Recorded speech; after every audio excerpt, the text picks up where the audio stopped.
వాక్య ధ్యానం చేద్దాం. శాపాలు ఉన్నాయా? ఉన్నాయి. ఎలా కలుగుతాయి? రేపు రేపు చెప్తాను. ఏం కొండది అన్నావు? చెప్పు. యాబాలు కొండ.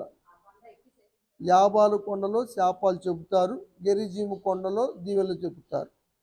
సరే, మన అంశం అది కాదు. శాపములు ఉన్నాయి. ఎలా వస్తున్నాయి అవి? మనం చేసే అవిధేయతలను బట్టి వస్తున్నాయి. Very good, very good. మరి ఈ శాపాలు తొలగిపోయి దీవెనలు కలిగే మార్గం ఉందా? ఉంది. ఏమిటది? శాంతి.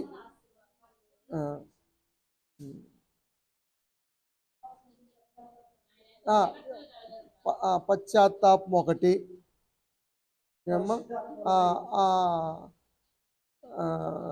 శాంతి చేయటం ఒకటి, నైవేద్యం అర్పించటం ఒకటి, ఒప్పుకోవటం ఒకటి, ఇలా చాలా ఉన్నాయి.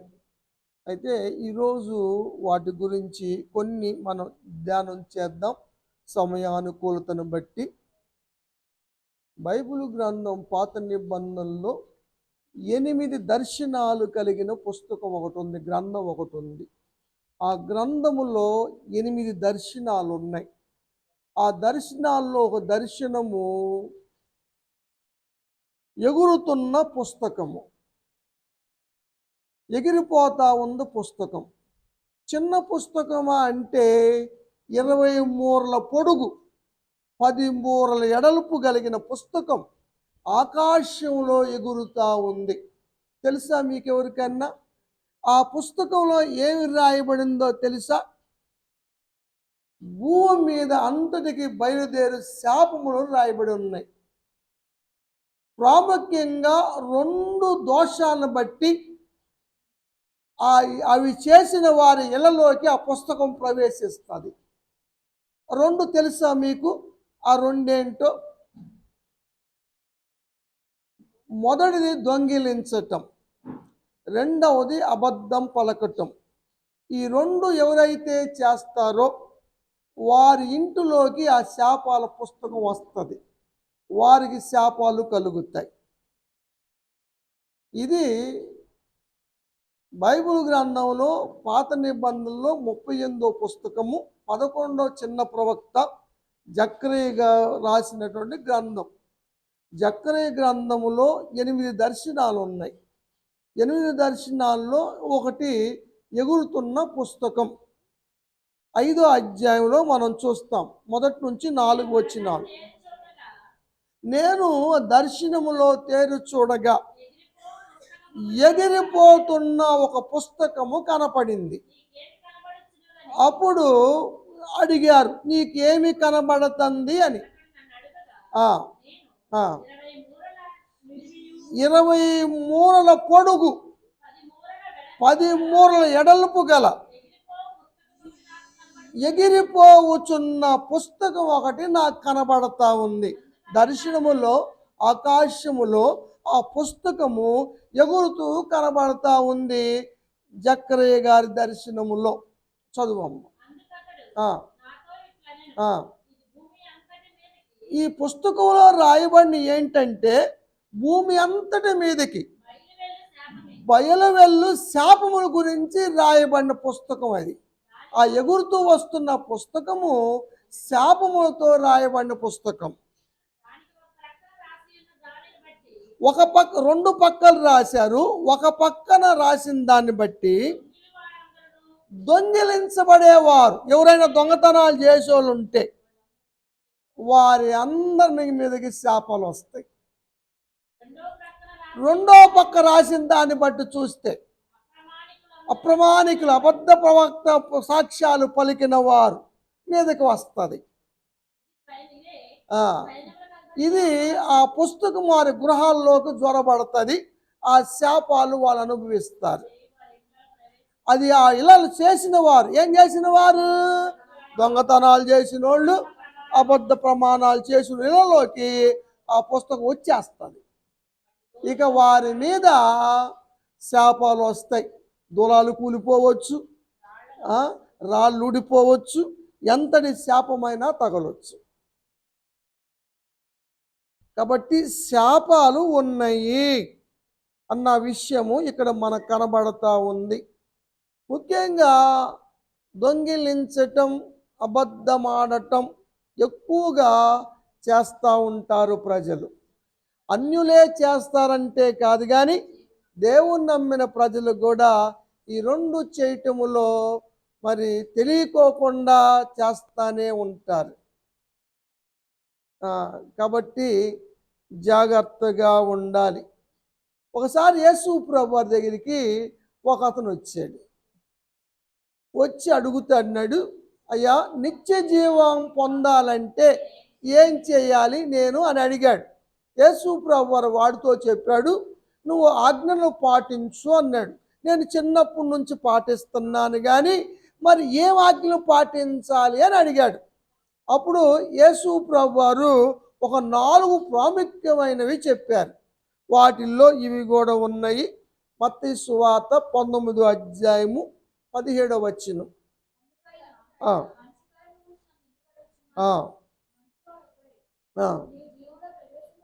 నీవు నిత్య జీవంలో ప్రవేశించగోరని ఎడల ఏ ఆజ్ఞలను అడిగాడు. నరహత్య చేయొద్దు. ఆగాగు, ఒక మెల్లిమెల్లిగా. మొదటిది నరహత్య చేయకూడదు. ఎవరన్నా చేశారా? ప్రపంచంలో మొట్టమొదటిగా నరహత్య చేసింది కయ్యూనే. కాబట్టి శాపగ్రస్తుడయ్యాడు, దేశ దిమ్మరయ్యాడు, చాలా భయంకరంగా మరణించాడు, నిత్య జీవాన్ని పోగొట్టుకున్నాడు. కాబట్టి నరహత్య చేయకూడదు. పాత నిబంధన ప్రకారం కత్తి తీసుకొని ఒక వ్యక్తిని పొడిస్తేనే నరహత్య. కొత్త నిబంధన ప్రకారం ద్రోహి అన్న నరహంతకుడి కిందే లెక్క.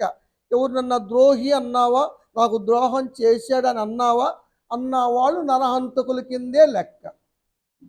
మీకు అర్థం అవుతుందండి? అది మొదటిది. చదవమ్మ రెండవది.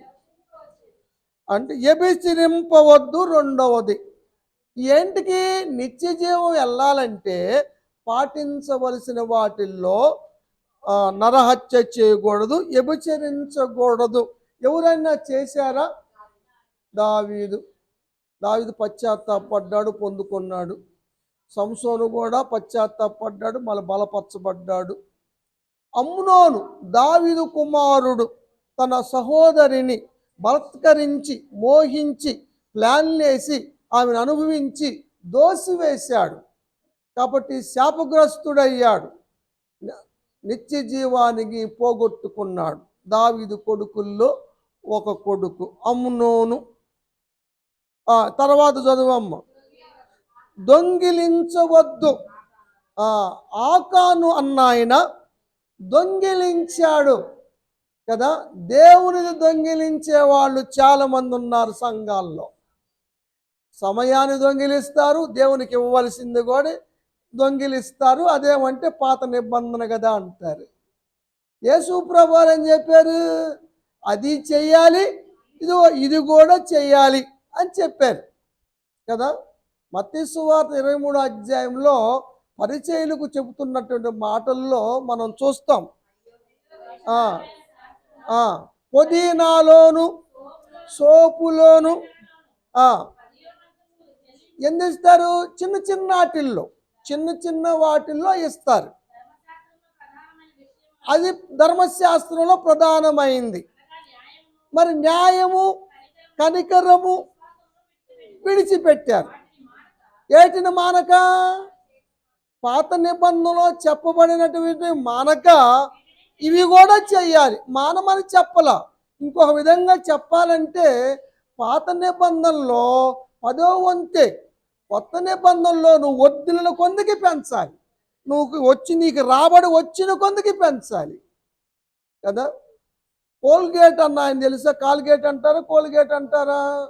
ఆయన మొదట ఒక వర్కర్గా చేరాడు దాంట్లో, ఆ కంపెనీలో. అప్పుడు దశమ భాగం ఇచ్చేవాడు 300 వచ్చాయి మొదట ఆయన శాలరీ కదా, దాంట్లో దశమ భాగం ఇచ్చాడు. తర్వాత దానికే ఓనర్ అయ్యాడు. ఆయన ఆస్తులు ఎంత ఉన్నాయో ఆయనకే తెలియదు. ఇప్పుడు 10వ వంతు ఆయన తీసుకొని 90 వంతులు దేవుడికి ఇచ్చేస్తాడు. అది వంక పెట్టడానికి, దానివల్ల తప్పనిసరిగా ఆ డబ్బుని దేవుడు ఏ విధంగానే రాపడతాడు. అది పాపం అవుతుంది. లాయర్లకి వెళ్తుందో, డాక్టర్లకి వెళ్తుందో, హాస్పిటల్ పాలవుతుందో, దేవుడు ఎట్టయినా పిండేస్తాడు కదా. దొంగిలించటం ఆకాను చేసినటువంటి తప్పిదం కాబట్టి అతడు శాపగ్రస్తుడయ్యాడు. రాళ్లతో కొట్టబడి చంపబడ్డాడు, అగ్నితో కాల్చివేయబడ్డాడు, వంశమే నిర్మూలన చేయబడింది కదా. దేవుని దాచుకున్న వ్యక్తులు ఆశ్రయించబడలేరు. అందుకనే ఈ జకరియా గ్రంథములో దేవుడు 8 దర్శనాలు చూపించాడు జకరియా గారికి. అందుట్లో 6వది అనుకుంటే ఈ దర్శనం నేను చెప్తున్నది. 20 మూరల పొడుగు 10 మూరల ఎడల్పు కలిగినటువంటి ఎగిరిపోవు పుస్తకము. దాంట్లో ఉన్న రాయబడ్డవి శాపములు. ఒక పక్కేమో అబద్ధాలు ఆడిన వారి పేర్లు రాయబడ్డాయి, ఒక పక్కేమో అబద్ధాలు ఆడిన వారి పేర్లు రాయబడ్డాయి. ఎవరైతే దొంగిలించిన వారు ఒక పక్క, అబద్ధాలు ఆడిన వాళ్ళు ఒక పక్క. వాళ్ళ ఇంట్లో ఒక పుస్తకం వచ్చేస్తుంది, ఆ శాపాలు వాళ్ళ మీదకి వచ్చేస్తాయి. ఆ పుస్తకం వారికి నాశనాన్ని విధిస్తుంది. ఆషామాషి కాదు. అందుకని నిత్య జీవం పొందాలంటే ఏం చేయాలి అని అడిగితే దేవుడు చెప్తున్న మాట యేసు ప్రభువు చెప్పింది, నరహత్య చేయవద్దు. కయూను చేశాడు, పాడైపోయాడు, దేశదిమ్మరయ్యాడు, చనిపోయాడు, నికృష్టపు జీవితం జీవించాడు. తర్వాత వ్యభిచరించకూడదు. దావీదు కుమారుడు అమ్నోను వ్యభిచరించాడు, పాడైపోయాడు. దొంగిలించకూడదు. ఆకాను దొంగిలించాడు, వంశమే నిర్మూలన చేయబడింది. 4వది అబద్ధ సాక్ష్యము పలుకకూడదు. శాపాలు రాకూడదంటే ఎవరైనా అబద్ధ సాక్ష్యాలు పలికినోళ్ళు ఉన్నారా?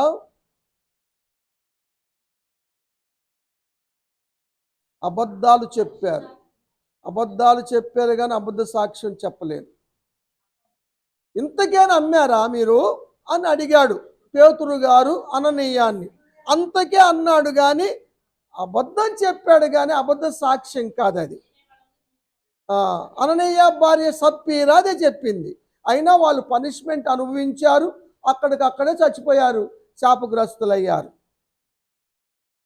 గెహజీ అబద్ధం ఆడి కుష్ఠరోగాన్ని తెచ్చుకున్నాడు. నేను అడుగుతుంది అబద్ధ సాక్ష్యం గురించి. ఆమె కుటుంబం నాశనం అయిపోయింది. ఆమె యెజబెలు నాబోతు మీద అబద్ధ సాక్ష్యం చెప్పి పలికిచ్చి, అబద్ధ సాక్ష్యం చెప్పే వాళ్ళని ఏర్పాటు చేసి రాళ్లతో కొట్టించి చంపించింది. రాజుల మొదటి గ్రంథంలో ఉంది, 21వ అధ్యాయం 8వ వచనం చదవండి.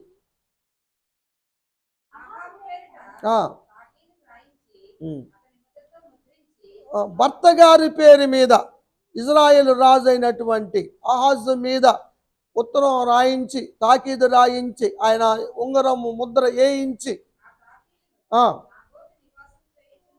ఆ పట్టణానికి పంపించింది.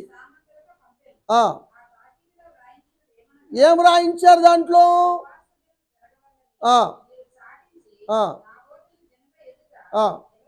నిలవబెట్టి, నువ్వు దేవుణ్ణి రాజును దూషించావని ఏం చెప్పాలి? దూషించాడా? దూషించాలా, కానీ అబద్ధ సాక్ష్యము పలకమని 2 పనికిమాల మనుషుల్ని. మంచోడు ఎందుకు పలుకుతాడు అబద్ధ సాక్ష్యాలు? పనికిమాలను పెట్టదు. అందుకని పనికిమాలను తెచ్చింది. ఆ శాపము యెజబెలు కుటుంబానికి సోకింది.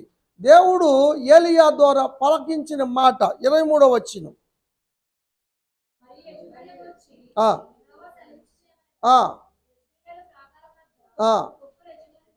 కుక్కలు యెజెబెల్ని తినేస్తాయి. ఆ వంశములో ఎవరు కూడా సమాధి చేయబడరు. అందరూ కుక్కల చేత చంపబడతారు. కుక్కలు వారి రక్తాన్ని నాకుతాయి. ఏ స్థలం అయితే ఏ విధంగా నాబోతు రక్తం చిందించబడిందో మీ వంశము రక్తం చిందించబడుతుంది. శాపాలు పెట్టింది ఎవరు? దేవుడే. శాపము పెట్టిన దేవుడే, శాపాన్ని తొలగించిన దేవుడే. ఎవరికి శాపాలు పెడతాడు, ఎవరికి శాపాలు తొలగిస్తాడు? దేన్ని బట్టి? దేన్ని బట్టి? దేన్ని బట్టి? మన ప్రవర్తన బట్టి, మనం చేసే విధానాన్ని బట్టి. మనం అవిధేయతగా ఉంటే శాపాలు వస్తాయి, విధేయులుగా ఉంటే శాపాలు దీవెనగా మార్చబడతాయి. దేవుల్లో ఏం లేదు. ఆ సత్యాన్ని ఈరోజు వాక్యం ద్వారా మనం నేర్చుకుంటా ఉన్నాం. దేవుడు శాపాలని దీవెనకరంగా మార్చగలడు. బిలా విషయములో 2 సార్లు రాయబడి ఉన్న విషయం మనకు తెలుసు. ద్వితీయోపదేశ కాండములో 23వ అధ్యాయం 5వ వచనంలో ఒక మాట,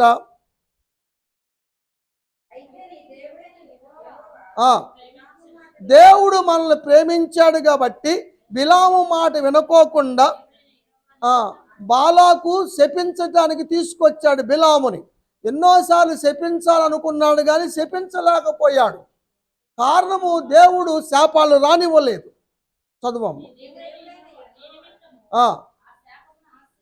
ఆఖరికి నిన్ను ప్రేమించాడు కాబట్టి ఆ శాపాన్ని ఆశీర్వదకరంగా మార్చాడు అని ధర్మశాస్త్రం తెలియజేస్తూ ఉంది. ఈ మాట నెహెమ్యా గ్రంథంలో కూడా చూస్తాం. 13వ అధ్యాయము 2వ వచనం.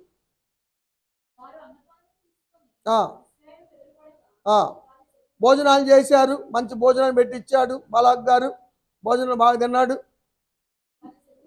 వారిని శపించమని బిలామును ప్రోత్సహించాడు. ఆ శాపమును ఆశీర్వదకరంగా మార్చాడు. దేవుని స్తోత్రం. ఏ కుటుంబం మీద అయినా సరే, ఎవరి మీద అయినా సరే శాపం ఉంటే ఈ రాత్రి దేవుడు దాన్ని ఆశీర్వదకరంగా మార్చునుగాక. దేవునికి స్తోత్రం. దేవుడు మార్చగలడు, దేవుడు మారుస్తాడు. ఆ విషయాన్ని ఇక్కడ మనం చూస్తూ ఉన్నాం. ఇంకా ఎవరి ఇంటి మీదకి శాపములు వస్తావంటే భక్తిహీనుల ఇంటి మీదకి వస్తాయని దేవుడు సొలొమోను చేత రాయించాడు. 3వ అధ్యాయంలోనే 33వ వచనంలో చూస్తాం. ఎప్పుడు రాసింది అది? నడిప్రాయములో, సొలొమోను నడి వయసులో రాసిన పుస్తకం. భక్తిహీనుల ఇంటి మీదకి ఎవరి శాపాలు? దేవుడియే. దేవుడిచ్చే శాపాలే వస్తాయి. మన ప్రవర్తన బాగుంటే దీవెనలు వస్తాయి, భక్తిగా ఉంటే దీవెనలు వస్తాయి, భక్తిహీనంగా ఉంటే శాపాలు వస్తాయి.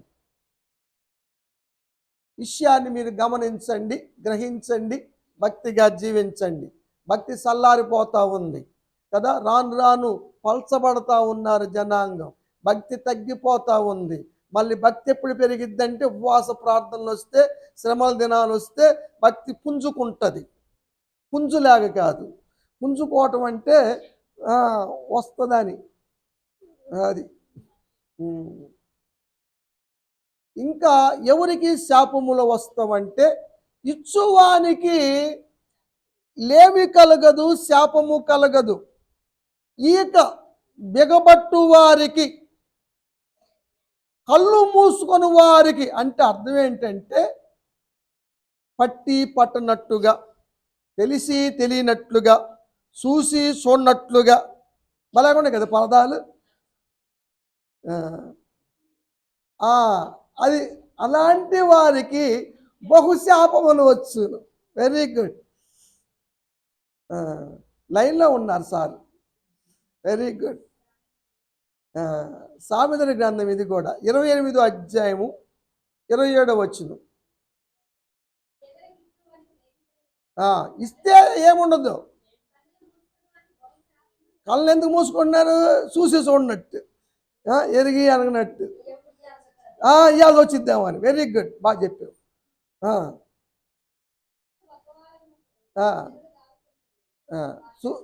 అసలు చదవలేదరా? అది కాదు. చూసి బహుశాపములు కలుగును. కూసిని కాదు, కాసిని కాదు. ఇందుట్లో ఇప్పుడు పలకబడిన వాటిలో, చెప్పబడిన వాటిల్లో మన ఏమన్నా ఉన్నాయా? నేను చెప్పమని అడగను కానీ, చేతులు ఎత్తమన్ను కానీ పరిశీలించుకోండి. రేపు ఆదివారం మనం ఒప్పుకుందాం దేవుని సన్నిధిలో. ఏమ్మా, మనకి శనివారం విశ్రాంతి దినం, మనం సిద్ధపాటు దినం. వాళ్ళకి శుక్రవారమే సిద్ధపాటు దినం, ఇజ్రాయేళ్ళకి శనివారం విశ్రాంతి దినం. మనకైతే ప్రభు దినం ఆదివారం ఉంది కాబట్టి ఇది మనకి సిద్ధపాటు దినంగా మనం మార్చుకున్నాం. అందుకనే 10 శనివారం మనం ఉపవాసం ఉంటాం కదా. కాబట్టి గమనించండి, ఒప్పుకుంటానికి ప్రయత్నం చేయండి. ఒప్పుకొని క్షమాపణ అడిగితే దేవుడు తీసివేస్తాడు. ఏదైతే అది ఒకటి, ఏది పరిష్కార మార్గాల్లో ఒకటి దేవుని దగ్గర ఒప్పుకొని క్షమాపణ పొందటం. రెండవది, నువ్వు ఏదైతే చేయకపోవటం వల్ల వచ్చిందో దాన్ని చేయటం. ఇవ్వలేదా దేవునికి? ఇవ్వటం నేర్చుకో. తల్లిదండ్రులు సన్మానించలేదా? తల్లిదండ్రులు సన్మానించిన వాడు శాపగ్రస్తుడవుతాడు. వాడు కళ్ళు లోయ కాకులు పీగుతాయి. సన్మానించిన స్థితిలో నువ్వు ఉన్నావా? ఇక నుంచి సన్మానించు. అంటే ఉదాహరణ చెబుతున్నా అంతే. ఏమ్మా, మీకు అర్థం అవటానికి నేను చెబుతా ఉన్నా. ఏదైతే మనం చేయటం లేదో దాన్ని చేద్దాం. ఇకపోతే గొప్పది ఏమిటంటే, యేసు ప్రభువారి ద్వారాగా, యేసు నామము ద్వారాగా, యేసు రక్తము ద్వారాగా శాప విముక్తి కలుగుతుంది. ఏమ్మా, గలతీ పత్రిక 3వ అధ్యాయం 14 వచ్చిన లాస్టుల్లో, క్రీస్తు మన కోసము శాపమై, అంటే అర్థం ఏంటి? అక్కడ అంకుంది కదా, అక్కడ అంకుంది శాపగ్రాహి అయి. శాపగ్రాహి అంటే ఏంది? ఆయన శాపం పొందలా, మన శాపాలన్నీ గ్రహించాడు కాబట్టి తీసుకున్నాడు. ఆయన శాపం, ఆయన తప్పు చేసి శాపం తెచ్చుకోవాలా, మన శాపాలను గ్రహించి ఆయన శాపగ్రస్తుడయ్యాడు. మాను మీద వాళ్ళని ఎలాడిన వాడు శాపగ్రస్తుడు. కాబట్టి మన అవిధేయతను బట్టి యేసయ్య వేలాడాడు. కాబట్టి ఆ ప్రకారంగా మన శాపములు తొలగించబడతాయి. దేవునికి స్తోత్రం.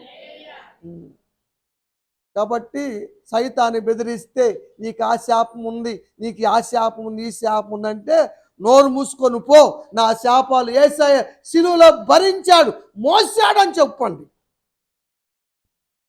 కంగారు పడమాకండి. ఏమ్మా,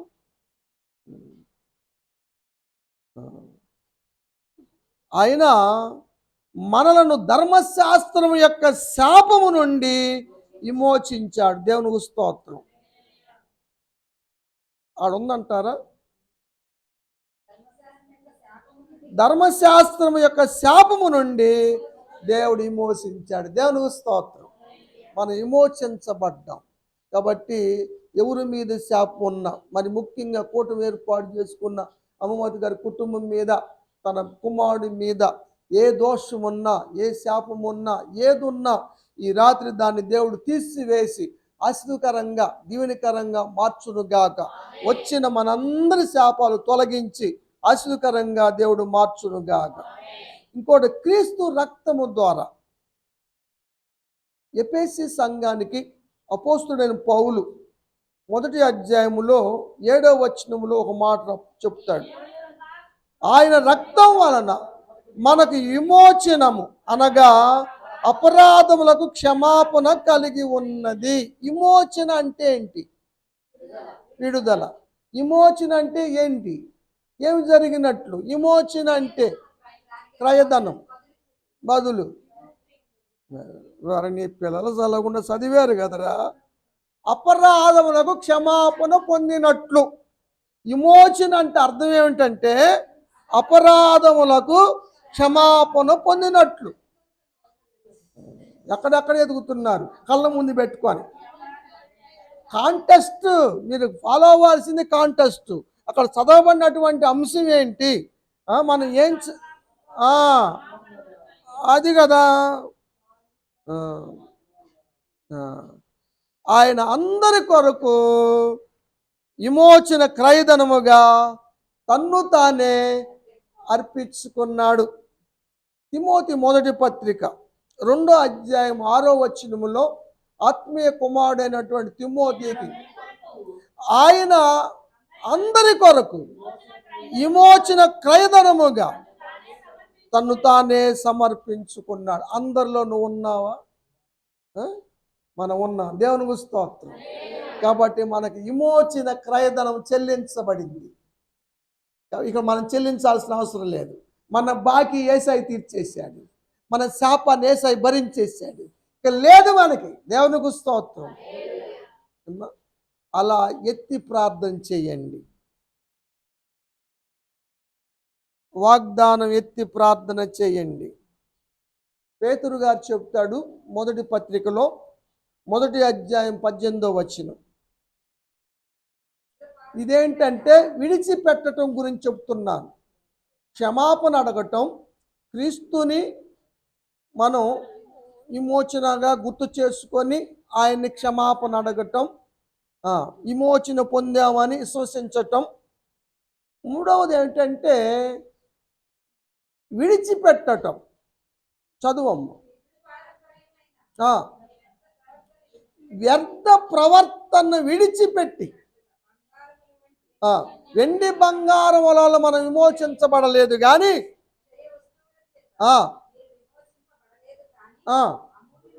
అమూల్యమైన రక్తము చేత నిర్దోషమును నిష్కలంకమును గొర్రె పిల్ల వంటి క్రీస్తు రక్తము చేత మనం విమోచించబడ్డాం. కాబట్టి విడిచిపెట్టండి. విడిచిపెట్టడానికి ఏమైనా ఉదాహరణ ఏమైనా ఉందంటారా?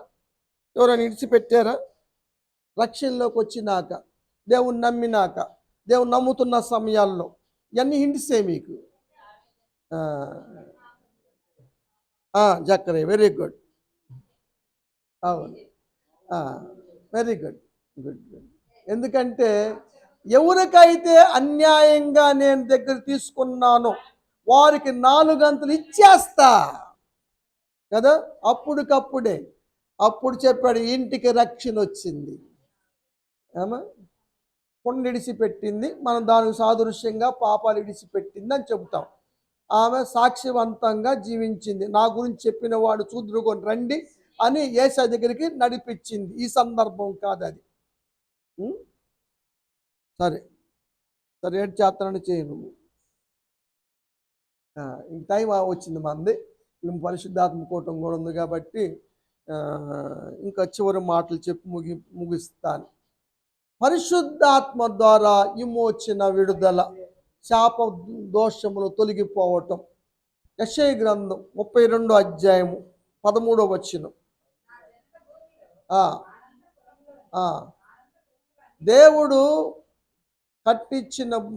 సృష్టించిన భూమి కదా, కట్టించిన గృహాలు ఆనందమయమైనవే. కానీ మానవుడు చేసిన, ఆదాము చేసిన తప్పిదాన్ని, అవిధేయతలను బట్టి గచ్చ బదులు ముళ్ళ తుప్పలు మొలిసినట్టుగా ఎక్కడ కూడా అదే చెబుతున్నాడు. ఆనందపురాల్లో, ఆనంద గృహాల్లో ముళ్ళ తుప్పలు, గచ్చ మొదలు, బలు రక్కసి చెట్లు, ఇవన్నీ శాపానికి సాదృశ్యం. శాపములు. ఈ పోవాలంటే పైనుండి ఆత్మ కుమ్మరించబడాలి. ఆత్మ కుమ్మరించబడితే ముళ్ళ కంచెలు కాలిపోతాయి, బలు రక్కసి చెట్లు కాలిపోతాయి, శాపాలు బూడిదైపోతాయి.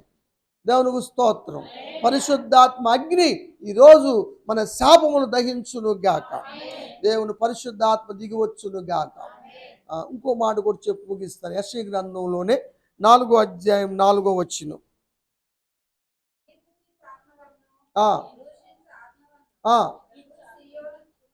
సియోను కుమార్తెలు మారు మనసు పొందిన వాళ్ళే అని అర్థం. వారికి ఏముంది? కల్మష్యం ఉంది.